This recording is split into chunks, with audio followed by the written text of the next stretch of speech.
because I just wasn't like the infection was gone, but I still wasn't feeling well. And I actually had a bunch of like other hospitalizations in the years after that where I would go to the ER and always be admitted and put on IV antibiotics. Mhm. Nobody ever tested Lyme, and I even had like the infectious disease teams, and it just was not, yeah, it was Yeah. not part of the discussion. But through the functional medicine team that I worked with in New York, I I went through a couple doctors there first, to be honest, because I felt like initially they were really just focusing on my gut, and I just knew there were deeper things going on just based on how I felt at that point, which was very tired.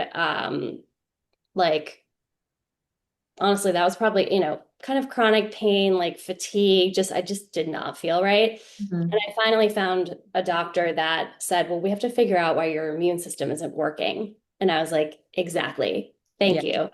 So then she tested me for mold toxicity initially based on a number of like, I guess, reasons we had to suspect Mhm. symptoms, things like that. And sure enough, I had very high mold toxicity.